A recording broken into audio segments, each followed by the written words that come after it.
கடவுள் நம்ம எல்லாருக்கும் எதுக்காக கஷ்டங்களுக்கு மேல கஷ்டங்கள் கொடுக்கிறார் தெரியுமா? அதை எதிர்த்து போராடத்தான். அது நம்மால முடியுமான்னு சோதிச்சு பார்க்கத்தான் அவர் அப்படி செய்யறாரு. நம்ம மேல நமக்கு நம்பிக்கை வரணும்னு நினைக்கிறாரு. நம்ம உறுதியோட செயல்படுறோமான்னு பாக்குறாரு. 4 பேருக்கு நம்ம நல்லது செய்யணும், நல்ல மனுஷனா மாறணும். நாம மாறுவோங்கிற நம்பிக்கையில தான் கஷ்டத்தையே தராரு. ஆனா இதை யாரும் புரிஞ்சுக்கிறதே இல்லை. தனக்கு வர கஷ்டத்துல இருந்து தப்பிச்சா போதும்னு ஓடுறதுல இருக்கா.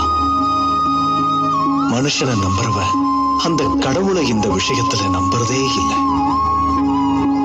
ஒருவேளை அப்படியே நம்பினாலும் சிரமம் இல்லாத வாழ்க்கை தனக்கு கிடைக்கணும்னு தான் வேண்டிக்கிறான். அதை எதிர்த்து போராடி சமாளிக்கணுங்கிறதும் கிடையாது.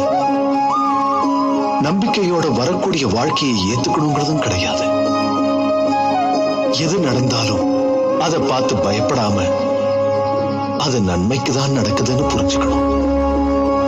என்னைக்கு இதை அவங்க புரிஞ்சுக்கிறாங்களோ அன்னைக்கு அவங்களுக்கு இந்த வாழ்க்கை குறைவில்லாத வாழ்க்கையா தெரியும்.